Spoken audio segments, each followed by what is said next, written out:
Okay, guys, today we have on Benedict Brady, who I've had on before, but he has now switched careers and is working on a AI/wallet project on Solana. So, yeah, Benedict, welcome. Give us a little rundown of what you're doing now, or maybe, what you were doing prior, and then what you're working on now. Hey, Gwart, thanks for having me on. Yeah, as you said before, I spent the past 6 years in quant trading, mostly in the crypto space. The first 3 years, from 2019 to 2022, I was working at a firm called Cumberland BRW, doing mostly what I think of as like the boomer version of crypto quant trading. You're trading Bitcoin OTC to large counterparties, you're trying to improve the spreads, you're market making major assets on large exchanges, kind of all things of this sort. And I was working mostly on the quant trading side of this, the quant research side of this, building out our research stack. After that, kind of at the height of everything in 2022, DRW realized, hey, look, DeFi is really interesting. It's kind of the next frontier of markets. There's a lot of people who are making a lot of money doing this. And the partnership at DRW spun out kind of a sister entity to DRW called Ergonia. Ergonia is a DeFi-focused trading firm that shares some of the same lineage as DRW, but it's kind of set up separately just to capture the opportunities in DeFi. So I helped build out this team for about 3 years. The team, kind of did a variety of things across Ethereum L2s, Solana, kind of eventually the whole stack. I left at the end of December of this year to start Meridian. I'll give you a 2-second overview of Meridian. Meridian is an AI assistant for trading. We think it's basically the next generation in a long line of trading interfaces. Originally you had kind of people trading in the pit and you're calling your broker, then you go on Fidelity and E-Trade on the web, then Robinhood kind of moves all this stuff to mobile. And we think kind of the next iteration of this is you have an agent that assists you in kind of whatever trading decisions you want to make, giving you generative personalized interfaces, helping you complete complex tasks, and kind of like following you around to whatever form factor you want. That's the story. And I'm sitting on a lot of kind of prior knowledge of Solana market structure, which I think is kind of the topic of the day. Yeah, and I think I may have asked you this before, but like going back to your time trading at Ergonia, let's say just like by the end of it, how much of your trading activity was on Solana? Like if you had to give a percentage, it seemed like you were doing, and the reason I ask is because my assumption is that's why you chose to ultimately, work on Solana now or make your application Solana centric. But how much of kind of your activity at Ergonia was focused on Solana specifically? Yeah, so I think the number one rule of quant trading is you kind of want to go to the markets where retail is the most present. Because retail creates price inefficiencies, and price inefficiencies provides the opportunity to do two things. One is arbitrage between markets, and the other one is market make. These are kind of the two biggest forms of low latency quant trading stuff. So we started out originally, Ethereum was kind of the hot trade of the day. There were all these block builders, SCP, Wintermute, all these teams were kind of arbitraging the Uniswap pool. And in 2021, 2022, this kind of looked like the trade to do. So we moved over there. We built out some systems on Ethereum. Over time, these L2s started to launch and get a little bit of trading activity. And we started to investigate these things because we're like, okay, some retail is moving to L2s. I'm listening to the ETH influencers and they're all saying L2s are the future of Ethereum. We should really be present on L2s. So we move up the stack to L2s. I think I learned a lot about the pain of L2s from this experience. L2s are very fragmented. It was very hard to kind of rebalance capital. We had weird periods where Arbitrum would go down for 8 hours or Optimism or these things and cause tons of problems with our system. Anyway, I think the history of this all is in late 2023.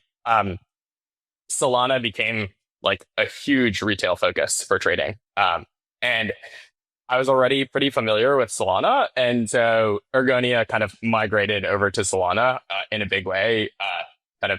I built out a bunch of our initial Solana infrastructure. I think the history of this is basically Jito does some airdrops, spikes a bunch of activity, then the bonk market started to rip. And by January and February, Solana is kind of in full-fledged retail mania. And I think that's kind of where the story begins of what the Solana market structure looks like. It begins with kind of a little bit of meme coin mania at the beginning of 2024.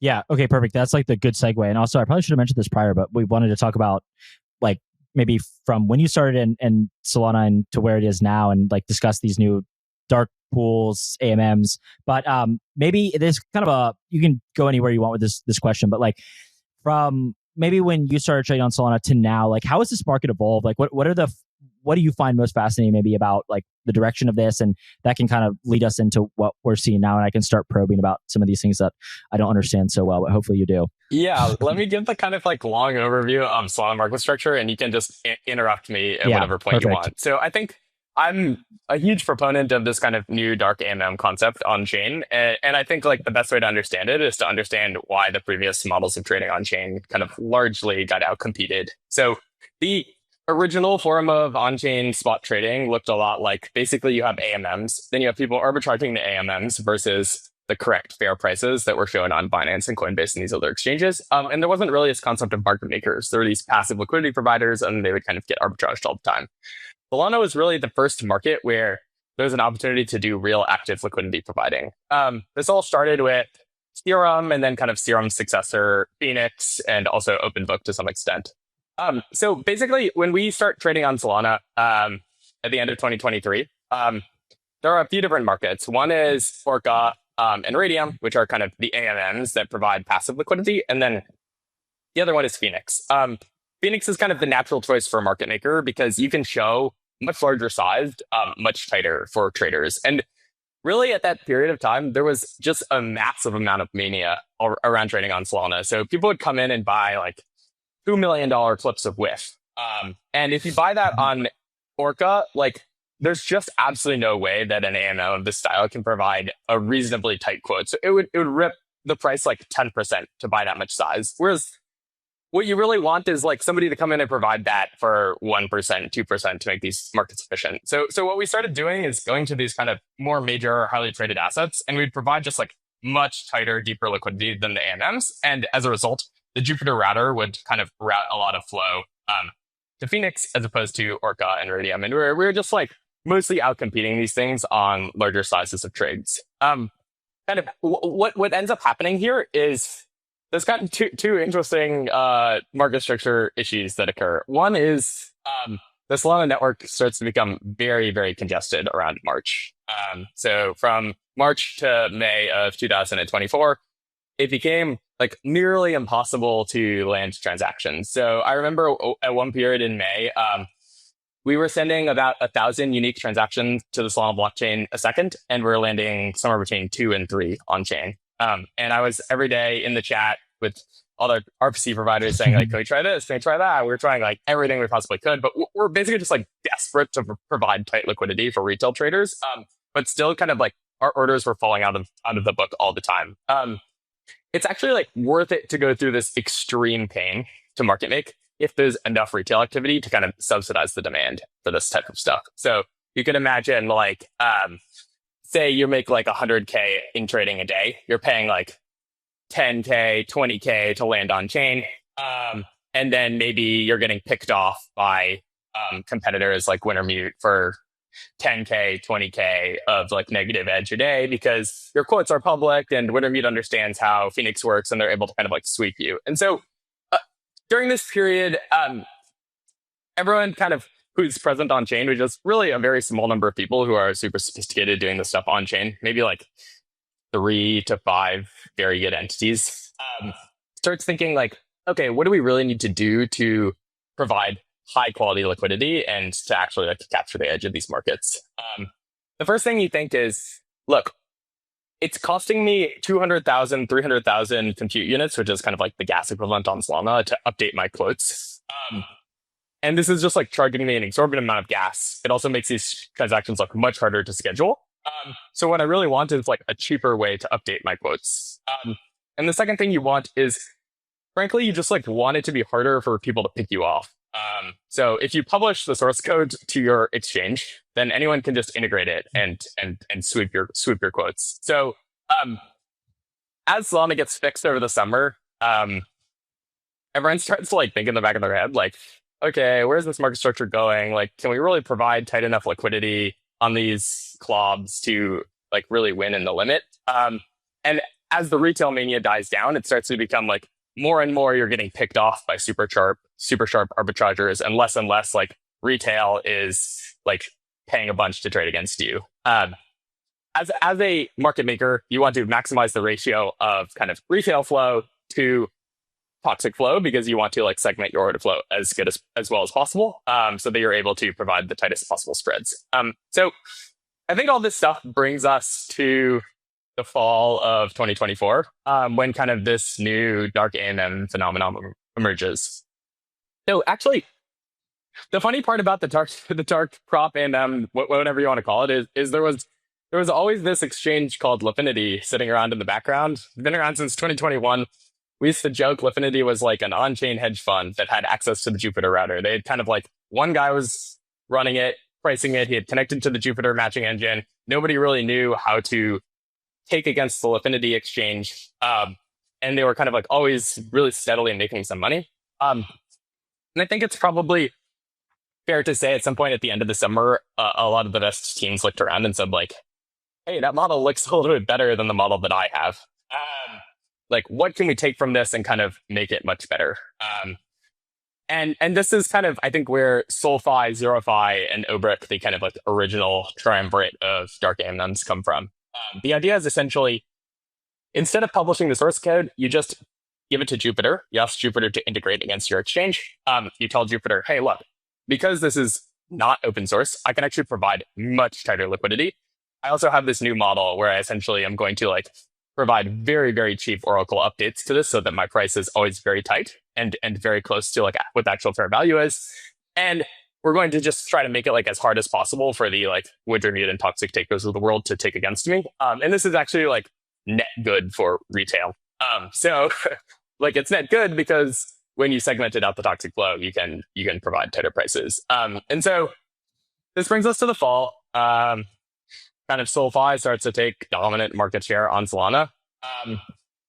And yeah, not to get the story too confusing, but also around this time, in December, Jupyter like starts to come up with another idea for how they're going to provide tighter pricing for their users on chain, which is RFQ. So Jupyter starts kind of like making some noise in the fall about like, we're going to launch this RFQ protocol. All the market makers should get on board. They should get interested in it. We're going to route a significant amount of the retail flow to RFQ. So a lot of the best market making teams kind of scramble to integrate with the Jupyter RFQ. And what emerges out of this this spring is basically this equilibrium market where a lot of flow gets routed to the RFQ, and then a lot of flow gets routed to the dark AMMs. So I think that's kind of like the high level overview, and we can take it from there. There's kind of like a lot of subtle nuances about how this stuff gets routed. Yeah, that's great. Okay, wait. So can you just sort of explain so like an RFQ is like request for quote. Explain why, for example, an order would be routed to the RFQ versus one of these dark AMMs. Like, I mean, obviously I assume from Jupyter's angle, it's like the tightest, pricing, but explain like how that works, like from your perspective, like where that's kind of like, you said there's an equilibrium kind of playing out now. Like how does that look in practice? Yeah. So I think the core of the problem here, from an architecture perspective, is that you're balancing kind of this three-legged trade-off space. So one of the things you want to do is provide the tightest price. The other thing you want to do is provide the lowest latency on the fill to the user. And then the last thing you want to do is have kind of like the least variance in the fill. So you don't want to tell the user they're going to get filled at 170 and then accidentally sometimes fill them at like 172. So RFQs are very good on like providing tight prices and providing stable prices. And they're kind of a little bit worse on the latency front. And so Jupyter is kind of trying to balance all these variables at once. So what they're doing is essentially a user comes in and they ask for a trade. Jupyter then goes and queries like all the systems they have access to. One of the systems is like every RFQ quote that they can get. One of the systems is what are all the prices on the prop AMMs. They've also introduced like a meta aggregator function. So they'll also ask like the OKX aggregator and the Dflow aggregator, like what is the best price you can show me? Then they make a decision about which price looks the best. And then they just route it to that flow. When they route it to the RFQ, like you mostly just kind of get the price that you think you're going to get. The market maker is like essentially ish obligated to fill you at that price, minus like every so often they can drop the price. And the prop AMMs are a little bit different stylistically because as you request the quote from the prop AMMs, they're updating their pricing like 10 to 20 times a second. And so you can kind of request a price, and then maybe the prop AMM like updates their price a little bit. Maybe it's better, maybe it's worse, but you're kind of introducing a little bit more variability into the fill. And so Jupyter is kind of like trying to balance these two things. And I think my contention is basically that it's incredibly difficult. And there are a lot of kind of existing flaws with how it's being done, but they're kind of like giving it their best effort. Okay, so I have two questions. One's somewhat naive. Do orders ever get filled with both systems at once? So like, does an RFQ ever fill partial and then another part gets routed to elsewhere? Or is an RFQ such that you send it, because like I don't pay attention to any of this stuff, right? Is an RFQ such that you send a, like, I want to buy, or I want to spend like 10,000 SOL, okay? And that RFQ has to fill the entire order at some given price, give or take a little, like you said. Jupyter is looking into this concept called partial RFQ fills, which would allow you to kind of split the order up. So there's one technical constraint with RFQs on chain that I think is like a little bit underthought about, which is essentially the way that an RFQ works is you ask for a quote from Jupyter. Jupyter asks the market maker sends you back a quote. Then you sign a transaction that says like, okay, I want to do this. And then Jupyter sends it to the market maker, who then also has to sign the transaction. And then the market maker lands it on chain. So this allows the market maker to have like a last look function. Now, Jupyter tries to enforce that the market maker doesn't abuse the last look by asking them like, you need a 95% fill rate. So this is like the mechanism that they have to try to stop you from essentially dropping a lot of quotes. But even if you do fill the quote, it's adding like one extra hop of latency into the system. Got it. And the other problem with it is it destroys this kind of like notion of atomic composability on chain. So you can't do like atomic arbitrage between an RFQ bot and an on-chain DEX, because you kind of have to do this weird communication protocol. And so this is why like decomposing the RFQ into multiple fills like becomes a little bit more difficult. But still, what you can kind of do is just split the user transaction up into a bunch of transactions and then like kind of try to get them partial fills. Okay, that makes sense. All right, and then the other thing, okay, so like explain to me how these dark AMMs work in the background, because we were talking about this a bit beforehand and I was questioning like, what does this mean? Because a lot of us, I say a lot of us, like maybe people listening to this, right? When we think AMM, we think of, I don't know, Uni V2 or something, right? Like, and a very simple, like XY equals Q type model. And I think this is more complex probably. And there's, like you were saying before, you know, like this may be something somewhere in between like an AMM and an order book. Like how, to the extent that you know what's going on in the background, like what do these actually look like in practice? Yeah, so I think an interesting thing that I hadn't really thought about until last year was order books are just like a little bit inefficient to traverse. And so you have an order book and it has like a ton of state in it. It has a ton of price levels. And so when you want to update a quote on an order book, it has to like walk the entire order book, figure out if that's a reasonable quote, like update some state in some really complicated tree. And even if you have like Jerry, the smartest on-chain engineer ever designing it, it's still like a bit inefficient. And it costs like hundreds of thousands of CUs to update like 10 orders on an order book. Now you can kind of think a little bit more from first principles about what is liquidity. Liquidity is kind of just a preference curve of how much you're willing to trade at what price. And so an order book is kind of a crude way to express your preference curve of, I want to buy a little bit at this tight, and then I want to buy a little bit more at this tight, and a little bit more at like a bit wider. So one thing you can think about is, hey, I could probably express this with just a curve. Like I can say, hey, I'm going to update like 3 or 4 values in my system, and these values are going to kind of spell out a curve. And then when a user wants to do a swap, they can kind of compute how much that I'm willing to trade at a given price using kind of the curve that I've specified. So what this allows you to do is basically just very, very quickly update a small number of integers in your contract, and that will allow you to kind of specify how much you're willing to trade. And then another nice thing you can do from this is these things just have way less state. And this allows users to essentially update, or this allows market makers to update a ton of markets at the same time. So if you're just kind of like changing a few bits in memory to say like, hey, here's where I want to trade, you can update 10, 20 markets at the same time, as opposed to updating like one order book, and running into all these kind of like constraints of contract size. Got it. Okay, so but then like again, so this may sound somewhat naive, but when we say dark, right, like my understanding of dark in the traditional sense, like let's say TradFi, is that there's these pools that if you wanted to like trade very large size, you would it wouldn't be like broadcast to the entire like world, right? Yeah. Explain that in the context of dark AMMs or dark pools. Like, how does this compare roughly? My understanding is that it's like when we say dark in this context, it means it's just going to that specific contract or whatever. Is that like roughly correct?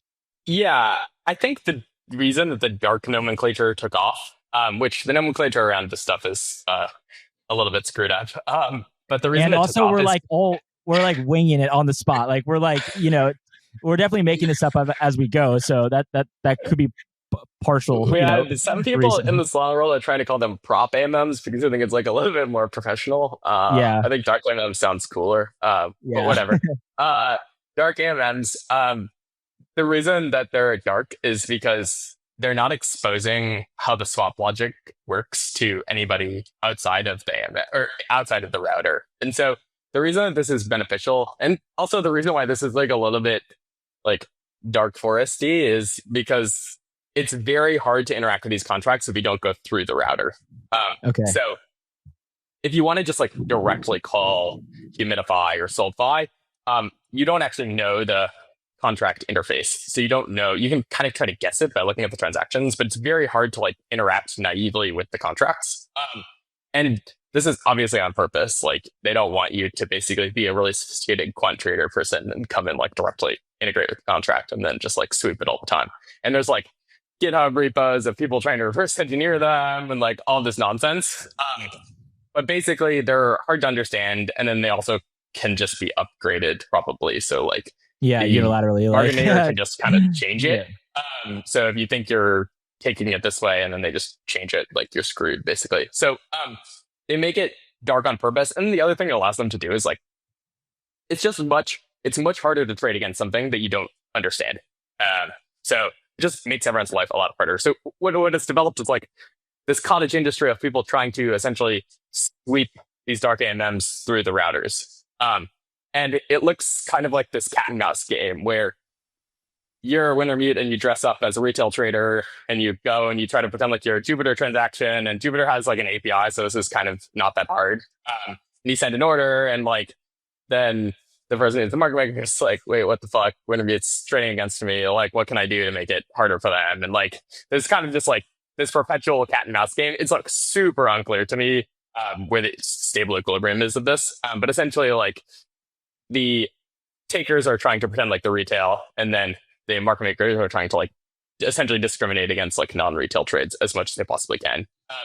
And the interesting thing here is Jupyter like has a ton of power in this situation. Jupyter is essentially like the matching engine for the exchange. And so kind of whatever rules Jupyter allows, like will fly. So you can imagine a system like people tried to build these systems in the early days of DeFi where it's like, okay, you have to have a signature that says that you're coming from a mobile device, and then that signature is verified on chain, and so you kind of can discriminate in this way. So Jupyter could build any of these types of systems, but it's just kind of like whatever rules they allow, then people have to follow them, and then they just try to essentially provide the best liquidity conditional on the rules that Jupyter puts forward. Yeah, that's actually a slight tangent I wanted to ask you about. It seems like this whole time, like for the past 25 minutes, we've been talking about like this market structure, and almost everything comes back to Jupyter. And I'm curious your thoughts on this, and also, is there some escape velocity that Jupyter has reached? I mean, it from this conversation, right? Like if you had an AI listen to this conversation, I think it would say that like clearly Jupyter has like some like outsized role in the ecosystem. Like why is that? And like what does this mean for kind of like the future of Solana? Like is everything just essentially whatever Jupyter allows? Yeah. Like what does this mean? Yeah, and I think it gets back a little bit to frankly why I'm building Meridian and why a lot of people are very interested in trading front ends nowadays. And it's purely because the person who controls the order flow kind of sets the rules of the road for everything that happens downstream. So Jupyter has access to a ton of order flow. Also, people who aren't Jupyter use Jupyter's router. And because of this, they've kind of become enshrined as like this very important, too big to fail. Now, what you start to observe as you look into this data a little bit more is that the different order flow sources like understand that Jupyter is imperfect in certain ways, and they try to kind of hedge their bets a little bit. So I've been recently looking a bit into like the Phantom order flow. Phantom is actually a huge originator of retail order flow. Like that's I guess obvious to most people, but it's like quite large if you look at this data. And Phantom is like trying to diversify away from Jupyter. So when a trade comes into Phantom, they will route some of it to Jupyter, some of it to Dflow, some of it to OKX. They'll route some of it to Phantom's own custom RFQ. So kind of like every single order flow provider is now trying to like run their own internal auctions, and it gives them a lot of power over the downstream market makers, where they can kind of like squeeze these guys, try to compress the margins, try to make the prices more efficient so they can capture more of the margin. It's funny because like we're talking about a small number of basis points, and Phantom is like charging 85 basis points on the swaps. It's only a small amount of margin, but when you're running a business on the scale of Phantom, like you care a lot about squeezing 2 more basis points out of the trade. I think what it means is, frankly, it would be nice if there's like a bit more standardization here. This equilibrium where we have every single market maker runs their own contract, everybody has to integrate against every single contract. It's kind of a little bit opaque, like who gets integrated and who doesn't get integrated. And it's like mostly based on the bandwidth of the team to integrate them. And this is, I think, eventually going to become an unstable equilibrium. But the thing that you realize trading on chain and kind of just trading in general is all the money is made before the market hits the perfect equilibrium. So like you want to essentially just adapt to whatever the paradigm is, and then like as it changes, you change. The Gwart Show is sponsored by Ellipsis Labs, who I've been following for 3 years now. They're one of the strongest teams I know in crypto. Ellipsis Labs is a small engineering team with a flat structure. They build complex systems, primarily in Rust. For engineers who like challenges, here's the kind of problem they solve. A layer 2 blockchain needs to maintain 100 million accounts and generate a state root after each transaction batch. The root must be built within 50 milliseconds. How would you design a system to ensure the root construction is fast enough? High-performance challenges are core to Ellipsis Labs' mission as they build modern crypto finance. They believe finance needs more than an upgrade. It needs a complete rewrite. The success of their first product, Phoenix V1, speaks for itself, doing over $70 billion in organic trading volume. Now, Ellipsis Labs is building Atlas, the blockchain purpose-built for verifiable finance. I know this team personally, and I like them because they're unique in the crypto space. They have a long-term focus, they work in person from their New York City headquarters, and they're here to build products that fundamentally change the world of finance. If you want to learn more about their open roles, go to ellipsislabs.xyz/careers. Okay, so I wanted to go back to something you said. Like I'm quite a fan of these dark pools, and I wanted to ask what that meant. But I think I understand.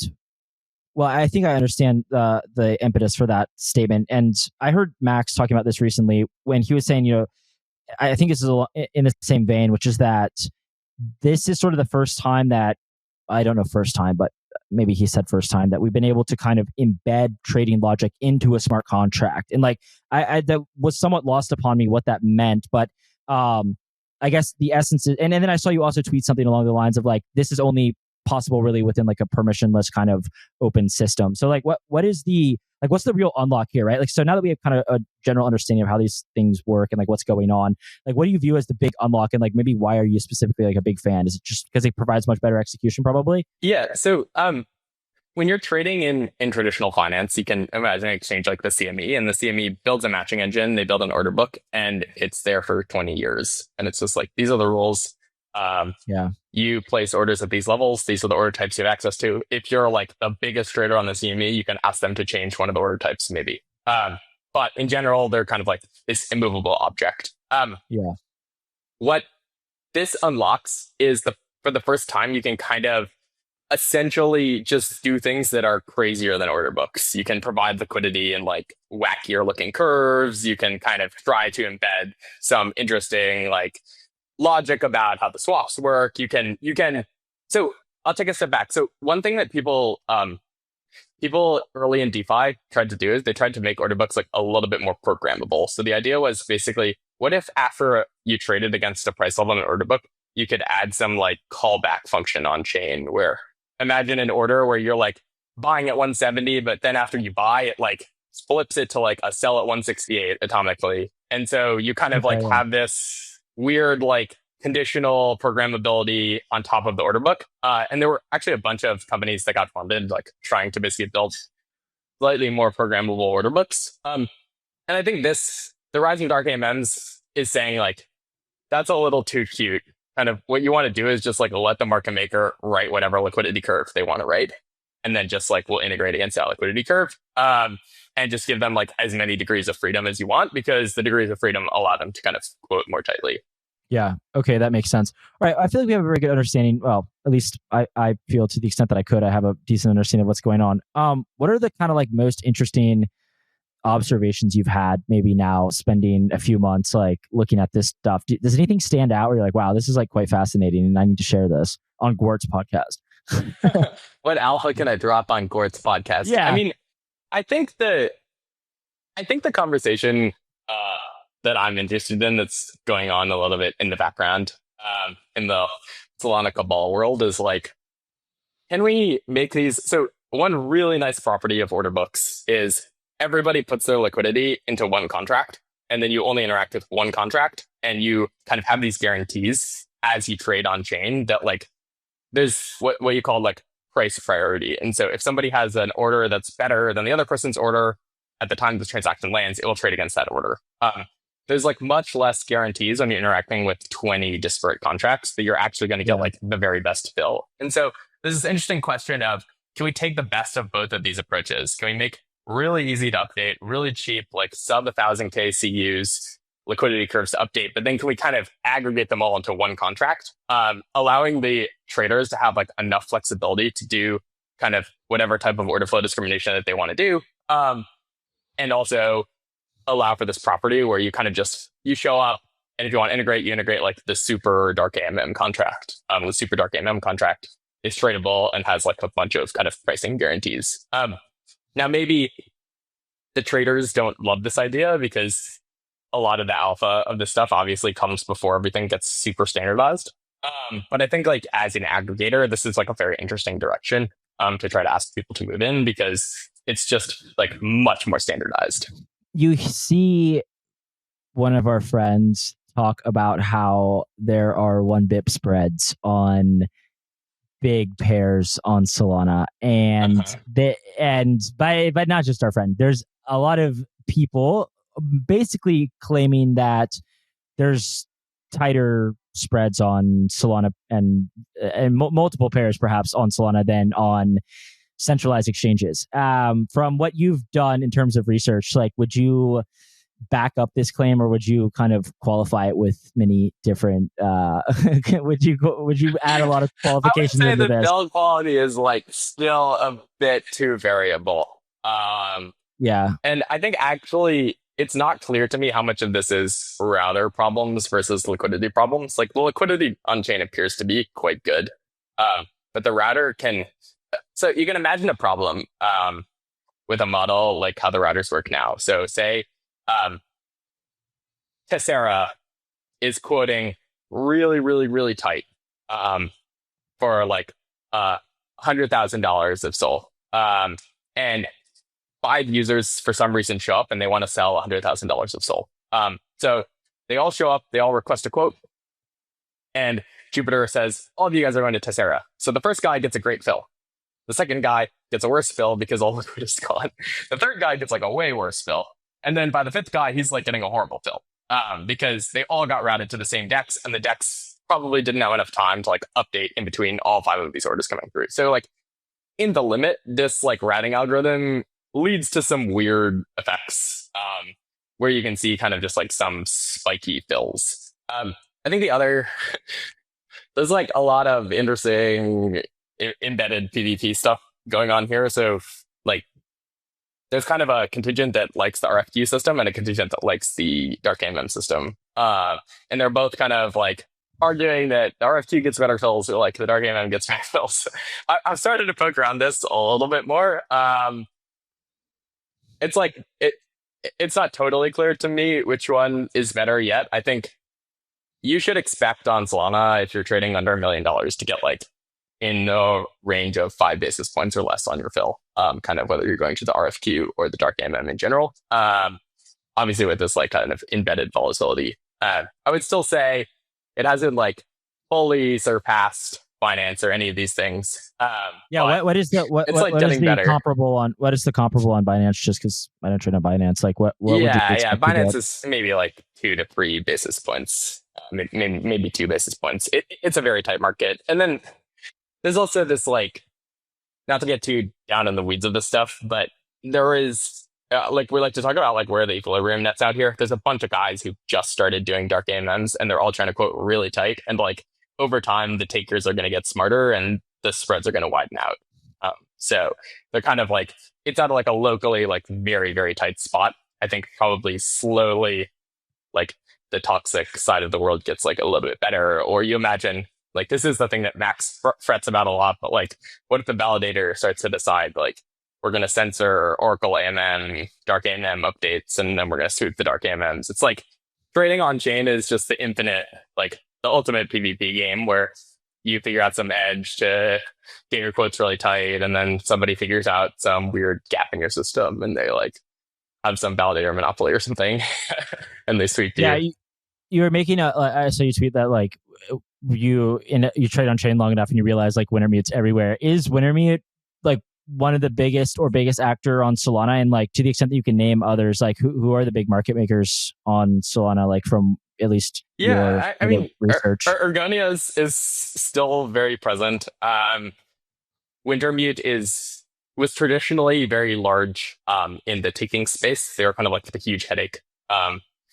They were like people who kind of like were frankly like widening out the spreads for everybody on most of like the meme coin volatility in 2024.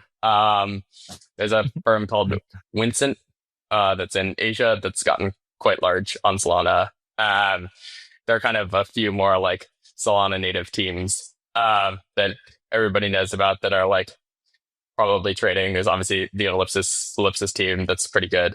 Wintermute has started to get more into the market making business. They run one of the unnamed mystery dark AMMs as well, and they're like reasonably good at it. Wintermute is everywhere. They're just like clinical at DeFi. They just jump into every market and they compete the spreads down in a like incredibly annoying way.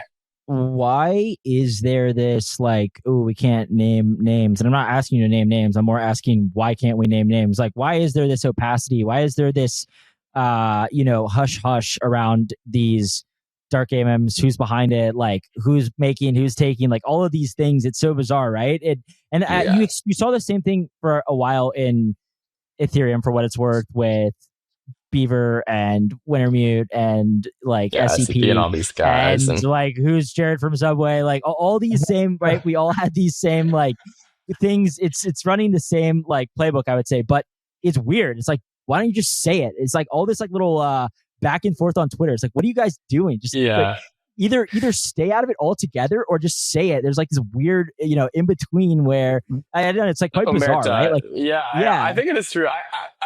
I'll say my history with this stuff is like when I got into this space in 2023, I was just obsessed with figuring out who was behind every address, and I like had a whole dictionary, and I was like, this is this guy, and I think this is this guy, and like people come on, I try to like pick up on the rumors. It makes trading like substantially more fun because when you're trading in traditional markets, you kind of just don't know who the other people are for the most part. Sometimes you can figure some things out in some OTC markets, but for the most part, you're kind of trading against this like blind morass of traders who you're like, they must be smarter than me. But then when you like figure out who somebody is, and you're like, oh, it's that guy, and like I hung out with him last week. It adds this like whole new dimension to the trading problem. Why are people cagey about it? I think it's just like, it's a little bit of this weird social norm of on-chain where it is actually just fully transparent, but people want to pretend like it's private. And so they feel a little bit uncomfortable saying like, oh, I found so-and-so's wallet and like, I'm going to tweet it out. And like, now everybody can see what they're doing. Most of the ways that people come into this information is like, somebody kind of makes a mistake, or like they do a transfer between two addresses that like you kind of know are related, or like the information just like slowly disseminates because you have to kind of talk to a lot of people.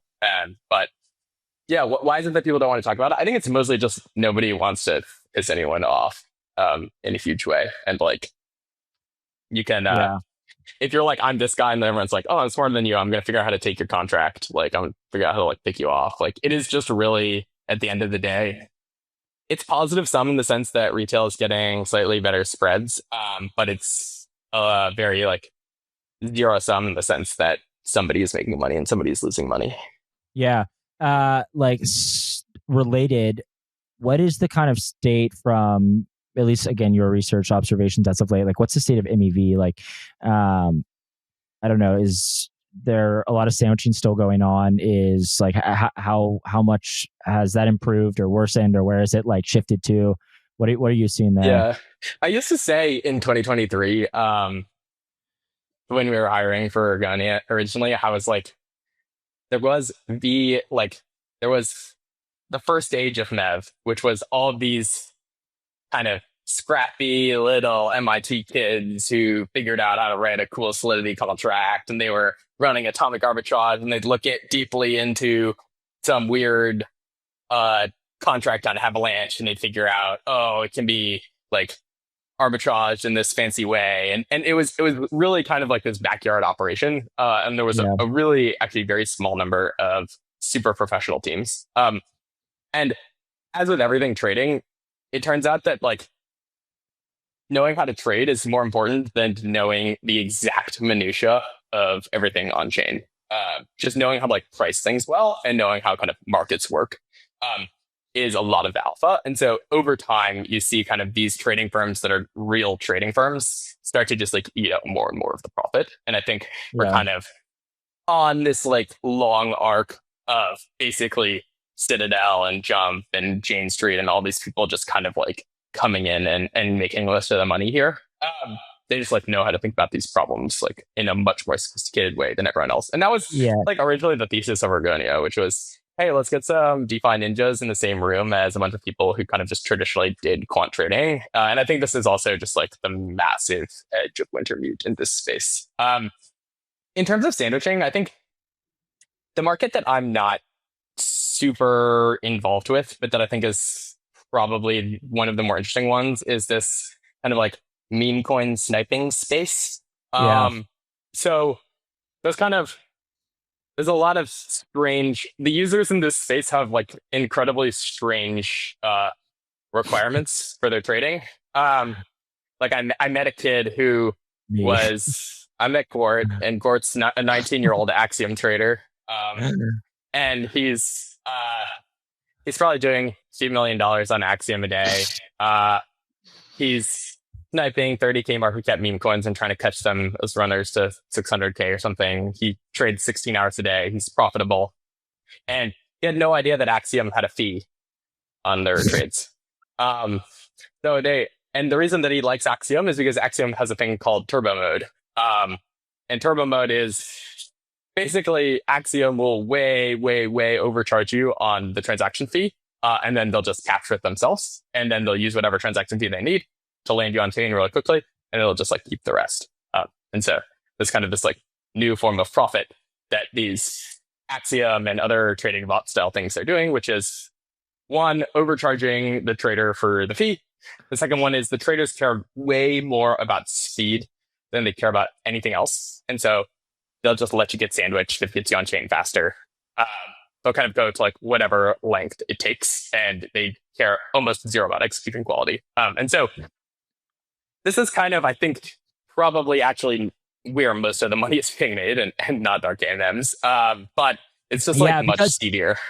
Yeah. Well, also, it's kind of hilarious. You're talking about you could trade probably up to $1 million now on Solana. Like maybe on one of the bigger pairs, but you could probably trade $1 million and get within like, I don't know, 5 bips. That's insane, like progression of crypto as a whole relative to 2 or 3 years ago, and you're getting sandwiched for 20% on some it's just in like you have to look and be like, wow, we've really come a long way, guys. Like I'm proud of everyone. We really have. I think if you're trading through Jupyter and Phantom, you are very low likelihood to get sandwiched, which is quite cool. At least on the major assets like Solana and these types of things. Like for the most part, people have gotten very good at like kind of playing the sandwiching game. And it really has like moved down to these just incredibly low information, crazy pumped up fun style traders. Yeah, but like even the Telegram bots, even the Telegram bots will just not fill you. They'll just be like, you were gonna get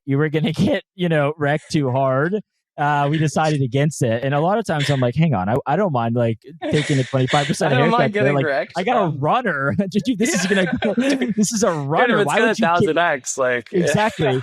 But it is, yeah, like it is quite fascinating now. I mean, it does seem like there's been a lot of progress made there. But I do think, I mean, it seems like these Telegram bots still are like eating pretty well. And then, like you said, the Axiom traders, I guess. But like, do you see that being? Well, actually, we can pivot slightly. Like, what are you trying to do with Meridian? Like, I don't have all that much context. We haven't really talked about that at all. Before we jump into that, I actually want to ask you a question about this. You're kind of famously Bitcoiner at heart. I know that you're a little bit of a trader on the side. You dabble.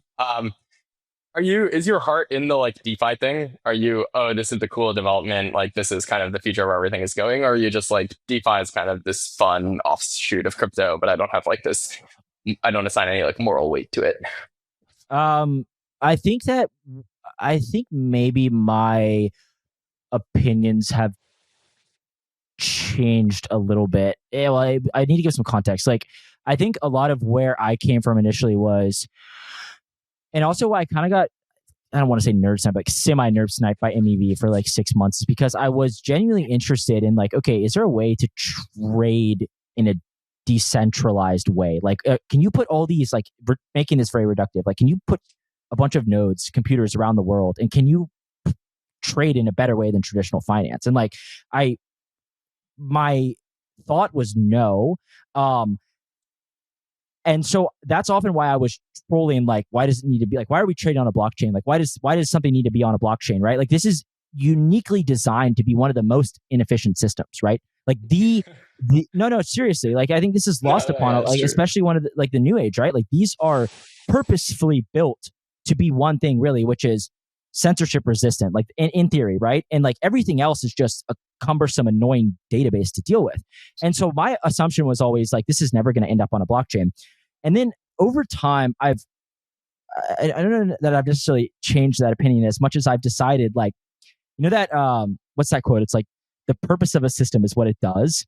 Eventually, I came to this realization. I think stable coins actually were sort of the most elucidating thing for me, because I always thought with stable coins, look, USDT and like Circle and Tether are the ones that issue these things.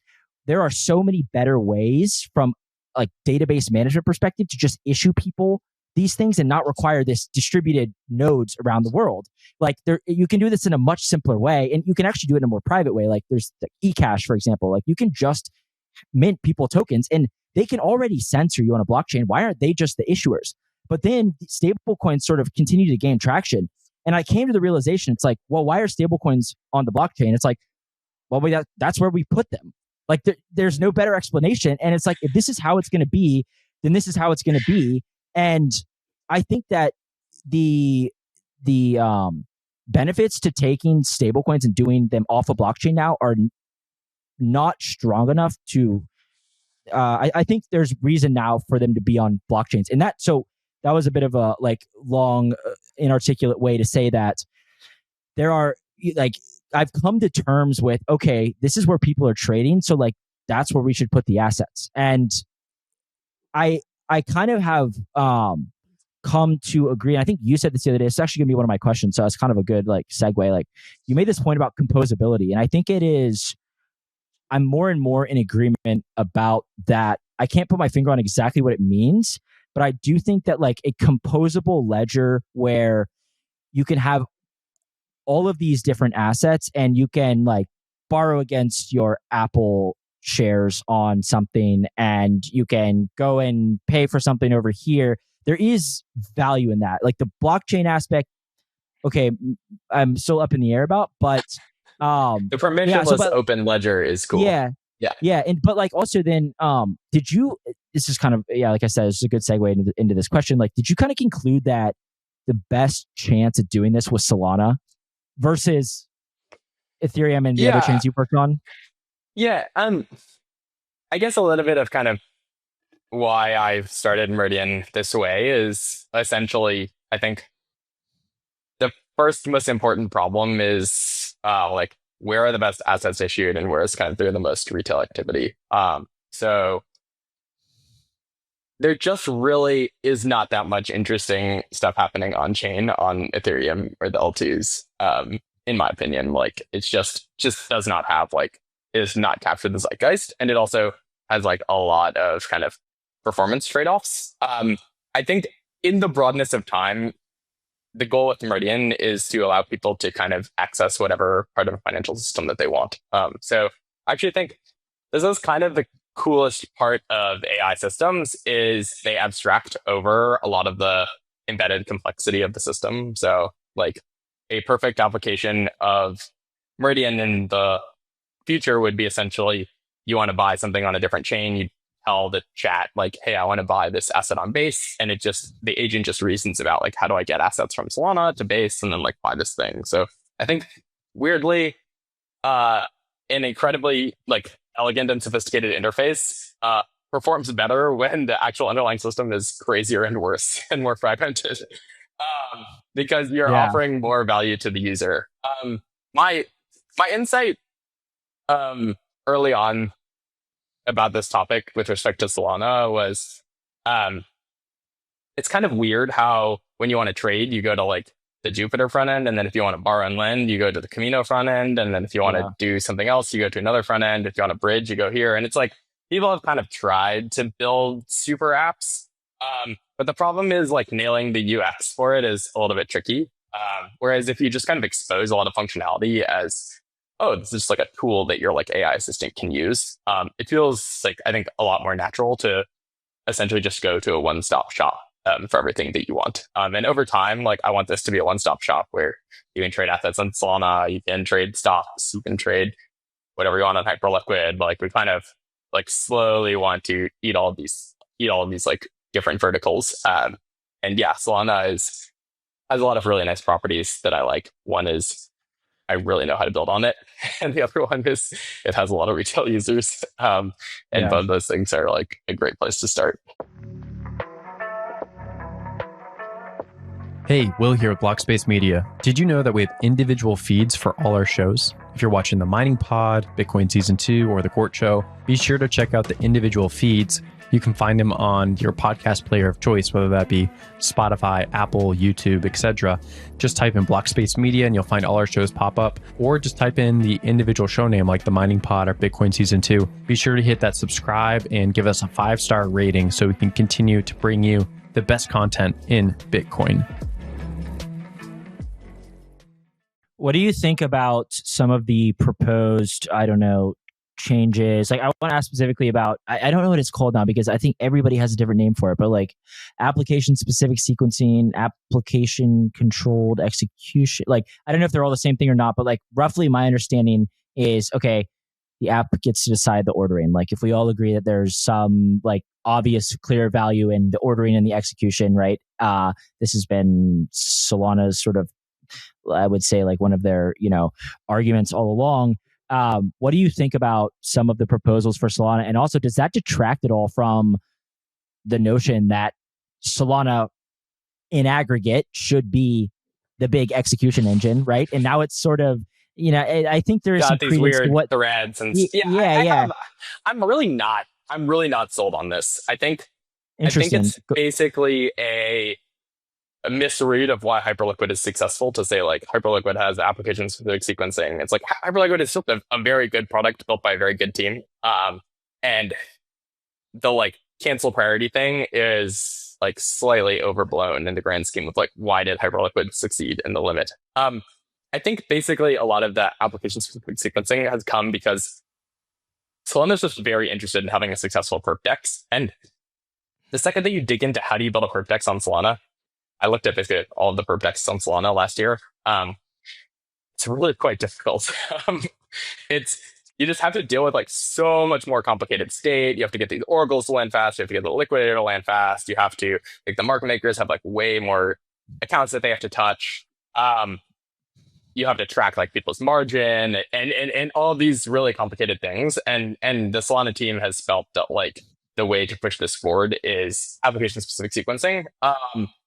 I think like it might work just kind of locally for a perp DEX that kind of doesn't really matter that much if it's composable. Perp DEX is still like the least interesting application for composability.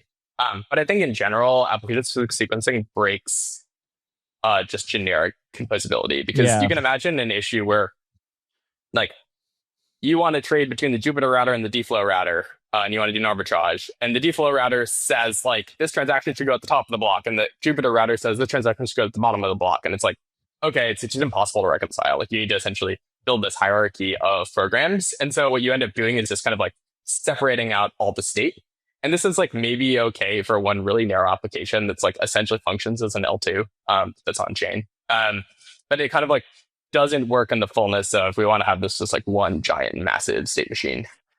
So do you think then that the idealized perp DEX on Solana, like if you had to sort of, back of the napkin, like think one through, is it roughly an L2 in practice?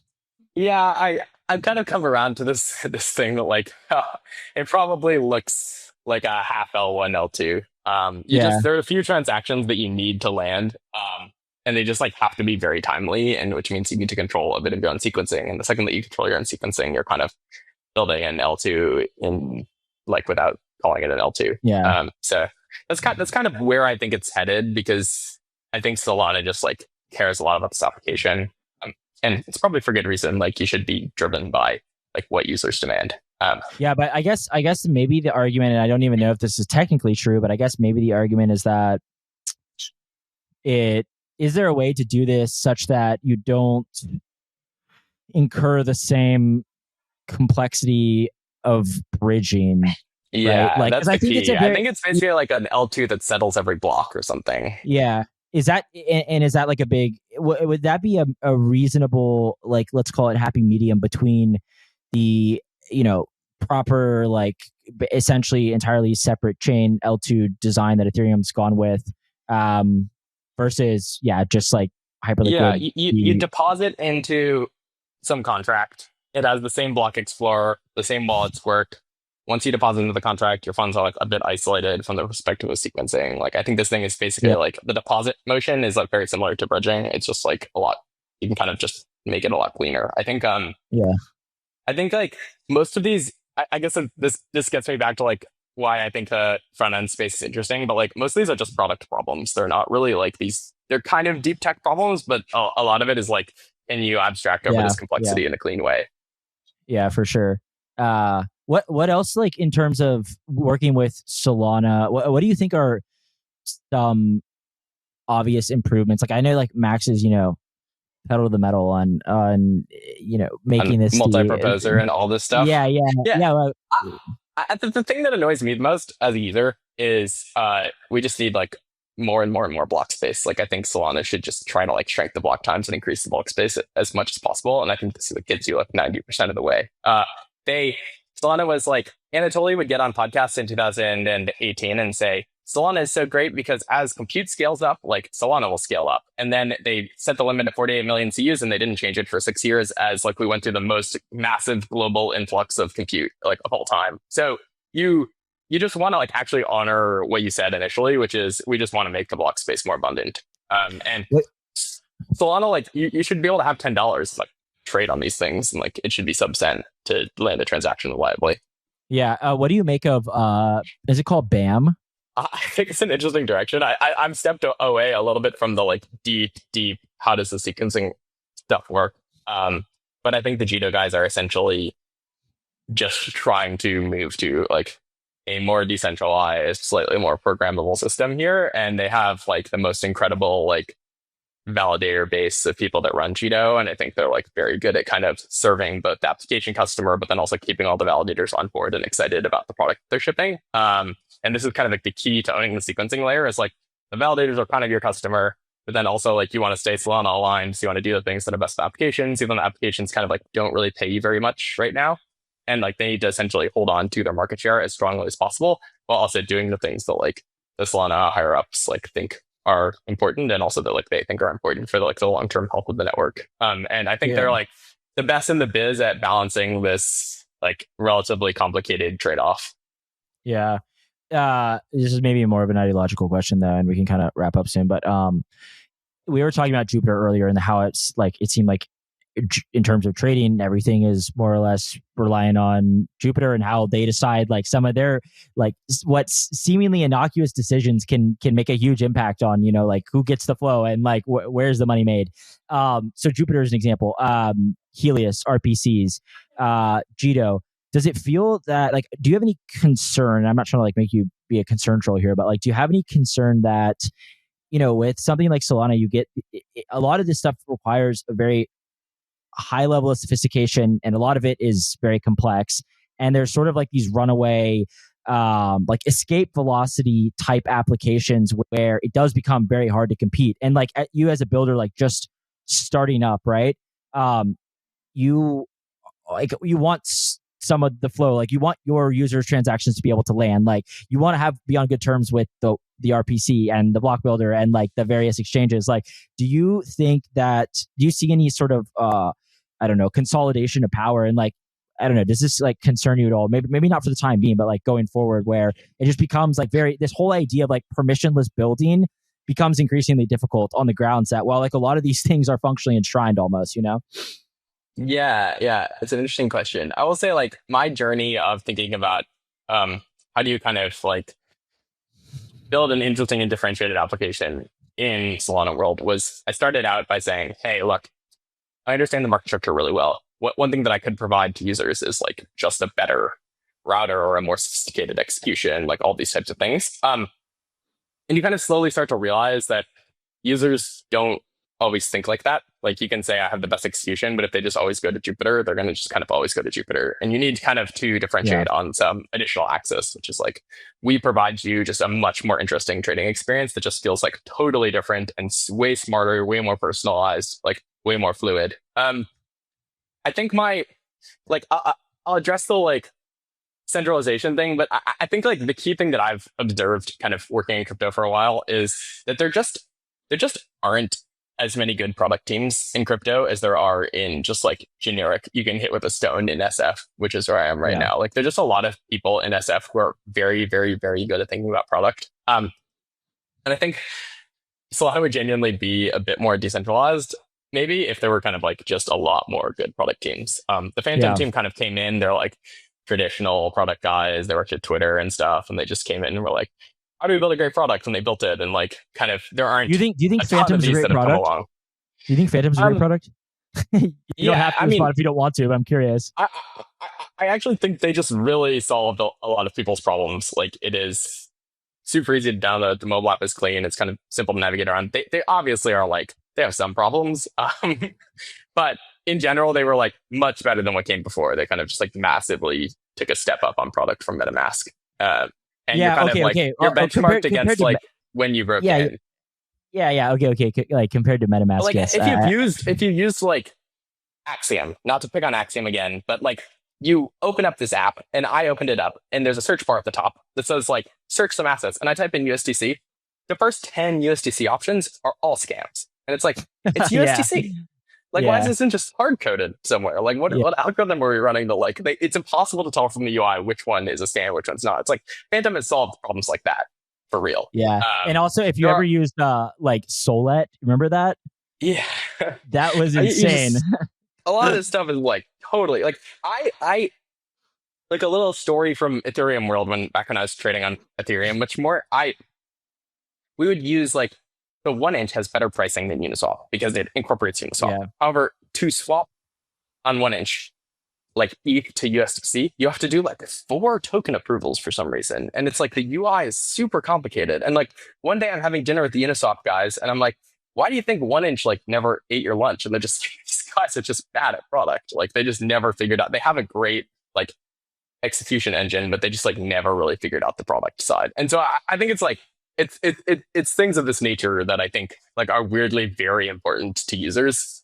That the like super technical in the weeds, like all I care about is application specific sequencing better than BAM is better than this. Like these people miss that like what people want is the transaction to execute quickly and like be pretty, and it's like purple ghost that looks nice. For sure.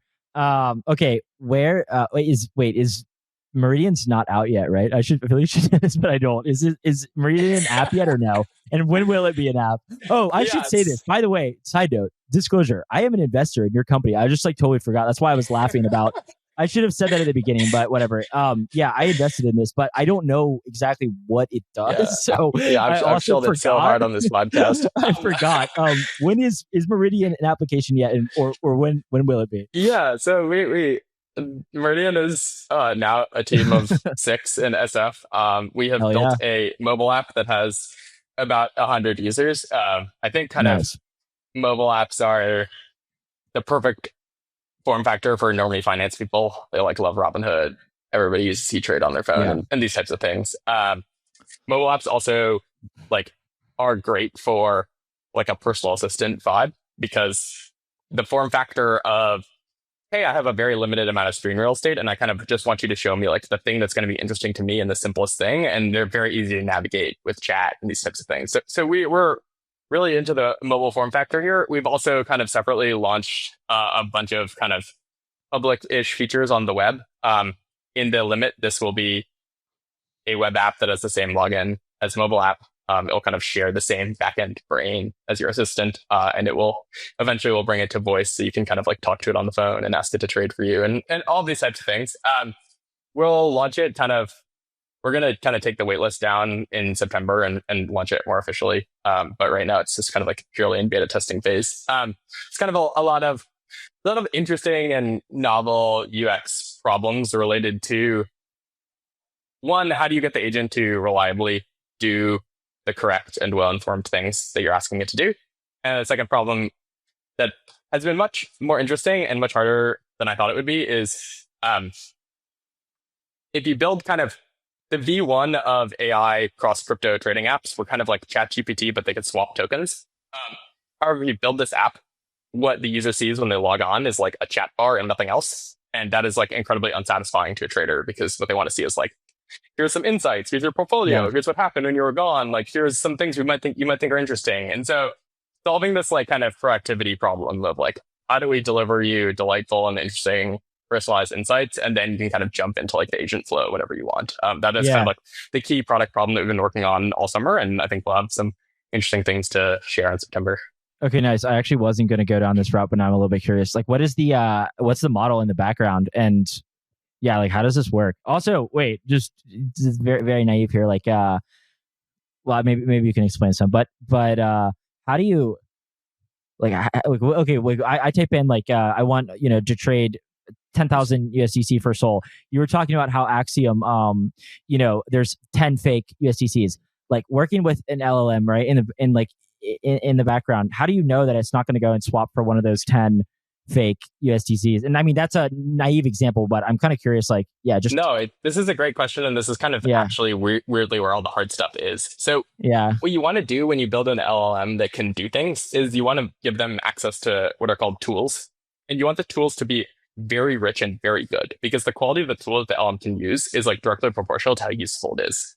So basically, what models we're using Gemini and GPT 4.1, and kind of we've used a little bit of the Anthropic stuff, but not as much because it's a bit too slow for us. But basically, you build these very polished tools, and what this requires is just a lot of blood, sweat, and tears of me and the team to just kind of clean the data really well. So when you're thinking about if the model searches USDC, what do you want to show? You want to show the one that has a lot of diversified trading activity, has a lot of holders, has a lot of other heuristics that we've come up with to show you that it's a real asset and not a fake asset. And if there's any ambiguity, what the model should do is say, hey, you wanted to buy dog coin.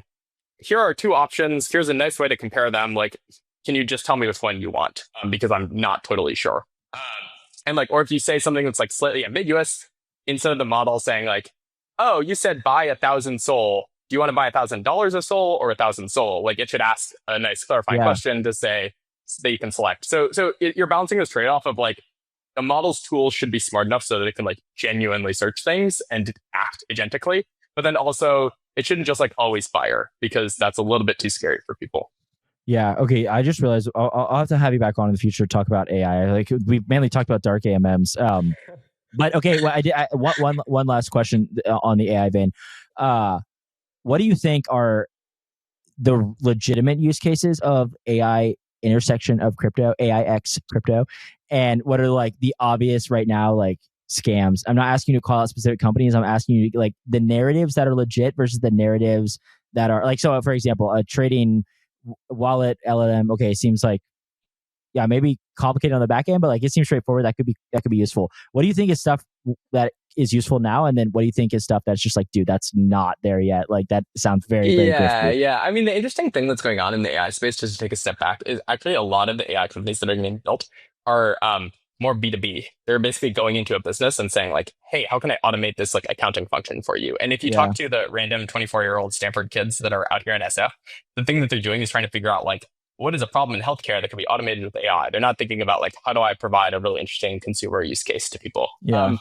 So from my perspective, there is kind of a clear or interesting consumer use case for AI. Cursor is an example of this. And ChatGPT is an example of this, like agentic web search, making videos, blah, blah. There's cool consumer use cases. And the real value of this stuff is like, over time, people are just going to interact more with agents and less with like static websites. And they're just going to be kind of, everything's going to become a little bit more generative, a little bit more personalized, a little bit smarter. Like you just want to interact with something that feels a little bit smarter than an old-fashioned UI. And even nowadays, if you are on Slack, like Slack will summarize a Slack thread for you and you can like chat with it or whatever. So I think this is like a clear, legitimate use case. I think the thing that popped up this spring that's like clearly kind of stupid is people would build like a LangChain SDK in Rust or something, and then they'd slap a token on it and be like, AI16Z is a framework. And you'd be like, what? This is just like a GitHub repo that's like got a bunch of